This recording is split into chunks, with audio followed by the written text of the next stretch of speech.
स्निजिब्रैथि भारतनि republic day नि बे फिरफिला बिरहोनाय दिनैनि बे गोथार समाव आङो भारतनि माहारिनि बिफा महात्मा गान्धीनिसिम गिबियावनो आंनि खुलुमनाय आरो सिबिनायखौ बावहरबाय। बड'फा उपेन्द्रनाथ ब्रह्मनिसिम आंनि सिबिनाय आरो खुलुमनायखौ बावहरबाय।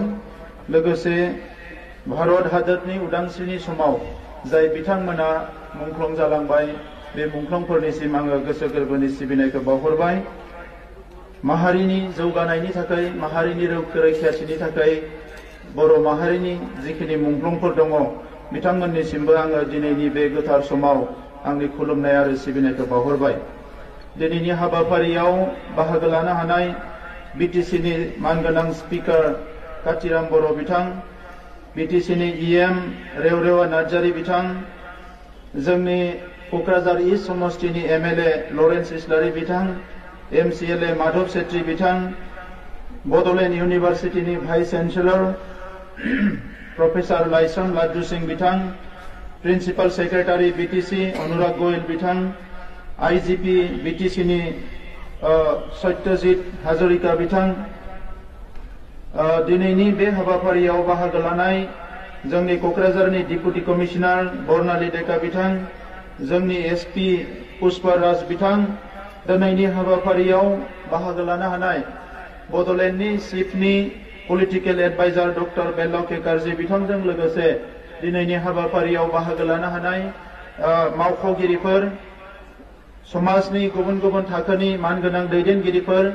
समाज सिबियारि बिथांमोन, खौरांगिरिफोर, आइ आफा रायजो राजाजों लोगोसे दिनैनि परेडआव बाहागो लानो फैनाय माखासे फायखि हान्जानि आरो स्काउट एन्ड गाइड आरो गुबुन गुबुन फरायसालिनिफ्राय बाहागो लाफैनाय अनजालु फरायसुला फरायसुलि फंबाय बिनानावमोन, दिनैनि बे रिपाब्लिक डेआव जिखिनि टेब्लु गुबुन गुबुन बिफाननि मावनाय दांनायखौ दिन्थिनो थाखाय बाहागो लाफैनो हानाय माखासे ग्रुप लिडार आरो मेम्बार बिथांमोन, हारिमु आफादनि माखासे सोद्रोमा बिथांमोन, दा नोंथांमोन बयनोबो फिन खेबसेबाव आङो 77थि रिपाब्लिक डेनि गोसो गोरबोनि गाहाम हामलायनाय आरो गाहाम अनसायनायखौ बावहरबाय। दिनैनि सानखौ जोङो स्पेसियेलि फालिनो मोनदों। जोंनि भारतनि संबिजितखौ 1950 मायथाइनि 26 जानुवारियाव बै समनि संबिधान लिरगिरि डक्टर बि.आर. आम्बेडकारजों लोगोसे बिथांनि माखासे दैदेनगिरिफोर भारतनि संबिजितखौ लिरनानै सेबखांदोंमोन आरो बेखौ बाहायनाया दिनैनि अक्ट'निफ्राय जागायदोंमोन। दा बे गोलाव समाव जाय बिथांमोना जोबोद खस्थ' खालामनानै भारतनि संबिधानखौ रनसायदोंमोन बिथांमोननिसिम आङो गोसो गोरबोनि सिबिनाय आरो खुलुमनायखौ बावहरबाय। मानगोनां रायजोफोर, दिनै बे गोलाव समाव जोङो भारतनि उदांस्रिनि जिखिनि माखासे फिथाइफोर बे फिथाइफोरखौ जोङो थांनाय 74 बोसोराव जोङो मोननो हाबाय आरो बे 74 बोसोराव भारताव रायजो जानाय सुबुंफ्रा भारतनि सुबुं दारा खान्थिजों सोलिनानै मोनसे मोजां पजिटिभ गोसो आरो पजिटिभ साननाय हनायनि गेजेरजों 74 बोसोर जोङो दावगाबोबाय। उदांस्रिनि समाव भारतआ मोनसे गोग्लैसोनाय हादोरमोन। बिनि रांखान्थि, बिनि समाजखान्थि, बिनि राव थुनलाइ हारिमु गासैबो गोग्लैसोनायमोन। दा बेखौ गासैखौबो मोजाङै अर्गानाइज खालामनानै दिनैनि थासारियाव लाबोनो थाखाय भारतनि गिबि प्रधानमन्त्रि जवाहरलाल नेहरूनिफ्राय लानानै पण्डित जवाहरलाल नेहरूनिफ्राय लानानै दानि जोंनि प्रधानमन्त्रि नरेन्द्र मोदीसिम बिथांमोना गोबां बिहोमा होलांबाय। बिथांमोननि दैदेननायजोंनो दिनै भारतबर्षआ मुलुगाव बयनिख्रुइबो जौसिन गणतान्त्रिक देश हिसाबै दिनै गायसनजाबाय। दा बिनि थाखायनो जोङो बिथांमोनखौ दिनैनि बे रिपाब्लिक डेआव जोंनि सुबुं दारा जोंनि खान्थिनि जि मोनसे गोहोम, सुबुं दारा खान्थिनि जि गोहो, बेखौ जों दिनै बयबो फिल खालामनांगोन, जोङो साननांगोन। मुलुगाव दाबो गोबां हादोर दङ जाय हादोरफ्रा गोबां एना एनि गोबां माखासे जेंना जेंसिजों सोलिगासिनो दङ। नाथाय भारत हादोराव जोंनि संबिजितखौ जोंनि बै समनि जोंनि दैदेनगिरिफ्रा, सानसुमैफ्रा जाय बिथांमोना बिबान मोनदोंमोन, ओरैबायदि मोनसे मोजां संबिजित रनसायनानै होलांबाय जायनि गेजेरजों दिनै भारताव गोबां रावारि मानसिफोर दंब्लाबो, गोबां धोरोमारि मानसिफोर दंब्लाबो, गोबां हारि हारिसा दङब्लाबो जोङो खौसेयै डाइभारसिटिनि गेजेरावबो खौसेयै जों आवगायबोनो हादों। दा बेनि थाखायनो भारतनि संबिजितखौ लानानै जोंनि साफ्रोमबो नोगोरारिया जोङो बिनि फारसे सांग्रां जानांगौ, बिखौ बुजिनांगौ, बिखौ फरायनांगौ आरो बिखौ बयबो मानिनानै सोलिनो थाखाय जोङो गोसो गोरबोखौ थिग खालामनांगौ। मानगोनां रायजोफोर, जों बयबो मिथिगौ जे गोबाव सम मोनसे गाज्रि थासारिजों फैनानै दिनै बड'लेण्ड ओनसोला मोजां थासारि मोननो हादों।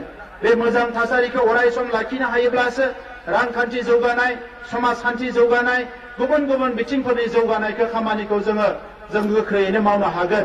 थांनाय 2 बोसोराव जिसिनि बिथिङाव जों गोग्लैसोनानै दङ। बियो जोंनि देहानि बिथिङाव, आबादनि बिथिङाव, सोलोंथाइ बिथिङाव, समाजारि बायदिसिना बिथिङाव जोङो बेफोरखौ दिनै बोस्रांनानै मोनसे मोजां लामाजों लाबोनो हादों। सरकारनि सायाव रायजोफोरनि साननाया जोबोद नेगेटिभ जाबायमोन।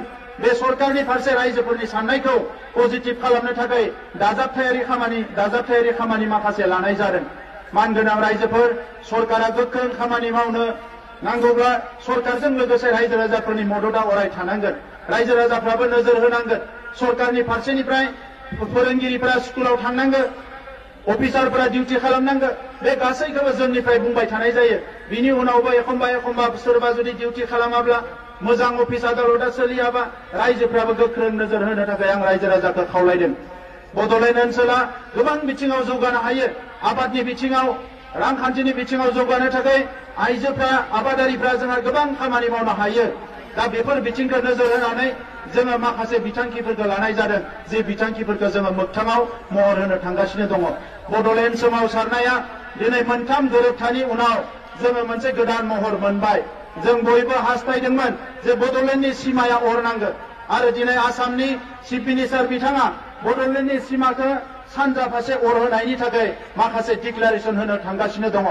बिथांनि डिक्लारेसननि उनाव जों मिथिनो मोनगोन जे बड'फा उपेन्द्रनाथ ब्रह्मआ जे संकसनिफ्राय सदियासिम आलादा रायजो बिदोंमोन, जोंनि थांनाय जेनेरेसनफ्रा जे जोंनि बड'लेण्डखौ गोख्रोङै दाफुंनो नाजादोंमोन, 3थि गोरोबथानि उनाव बड'लेण्डनि सिमाया अरनो थांगासिनो दङ।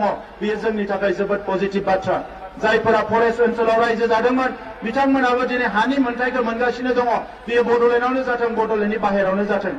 बड'लेण्डनि बाहेरायाव थानाय बर' फिसाफोरनि थाखाय बर' कसारि काउन्सिल दानाय जाबाय।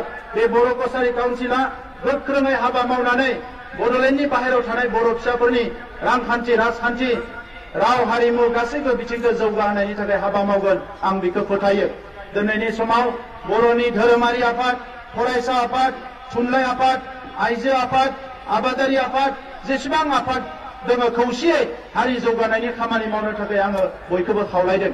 जोङो एना-एनिफोरखौ नागारनांगोन, मानोना एना-एनिया जोंनि गेजेराव खहा लाबोयो। जोंनि लाइमोनफ्रा बयनिख्रुइ गोख्रों जानांगोन।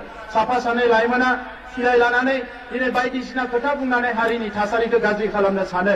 मोनसे समाव हाथियार लानानै सोमावसारबोबाय, मोनसे समाव गणतान्त्रिक सोमावसारबोबाय आरो बे समाव साफा सानै मानसिनि सोमावसारनायजों जोङो माबा मोनसे गिदिर सोलायनाय लाबोनो हागोन, नैबे समाव जों फोथायनो हाया। सिलाइ लाग्राफोरखौ पुलिस, आर्मि, सिलाइ लाग्राफोरखौ गभर्नमेन्टआ मोनसे गुबुन नोजोरजों नायो। दा बिनि थाखायनो सोरबा साब्रैसो सेंग्राफोरनि थाखाय सारा हारिया दिनै खस्थ' जानांनाय बे थासारिया फैनो नाङा। नैबे समा दाफामफिननायनि सम, नैबे समा जौगानायनि सम। दिनै भारत सरकार, आसाम सरकारा मोजां बिथांखि लादों। बड'लेण्ड सरकाराबो जोङो मोजां बिथांखि लानानै जोंनि हारिखौ जौगाहोनायनि थाखाय जों खामानि मावदों। दा बे बिथिङाव नोंथांमोना बर' रायजो राजाफ्रा, आइ आफाफ्रा जोंखौ अननानै बे बोसोरनै जि सरकाराव जोंखौ खुंनायाव मदद खालामबाय, फैबाय थानाय समावबो नोंथांमोना मदद खालामगोनखौ आं मिजिंथिदों। जोंनि गेजेरनिफ्राय जौ जुवा बायदिसिना थासारिया जोबनांगोन। दा बिनि थाखायनो जोंनि गार्जेनफ्राबो गावनि गथ'फोरखौ जाहाथे नोजोर होयो आरो जोंनि गोरों गोरा थाखोनि सुबुंफ्राबो बेबायदि गाज्रि थासारिखौ बोस्रांनो थाखाय सरकारखौ मदद होयो, आं बेखौनो खावलायो। दा मानगोनां रायजोफोर, दिनै आं गोलाव बाथ्रा बुंनो सानाखिसै। जोंनि राव, थुनलाइ, हारिमु जौगानायनि थाखाय जोंनि सरकारा माब्लाबाबो कमप्रमाइज खालामनाय नङा। बड'फा उपेन्द्रनाथ ब्रह्मनि गेरेमसा हारि दानायनि जि सिमां, बेखौ मोगथाङाव महर लाबोनायाव जों मालाबाबो फासयनानै थानाय नङा। दा बेनिखायनो नोंथांमोननि फोथायनाय, नोंथांमोननि अननाय, बेखौ लानानै जोङो फैबाय थानाय समाव मोनसे गोख्रों बर' माहारि दानो, गोख्रों बड'लेण्ड दानो जोङो गासैबो बिथिङाव आवगायगासिनो दङ।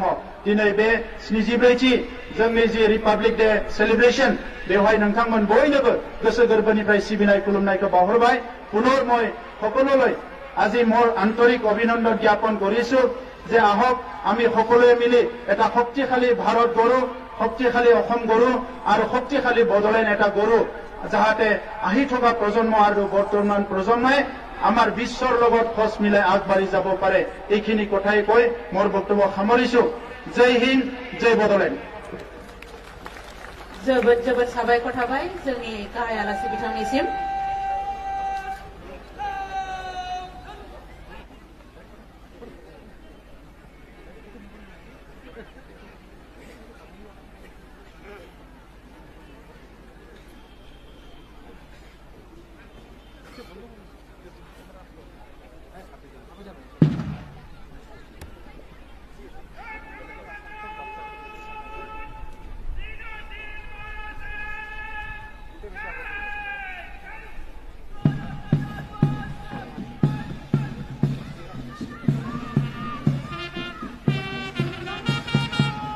Name of Parade Commander, Public Parade 2nd IC, and Platoon Commanders for ceremonial parade in connection with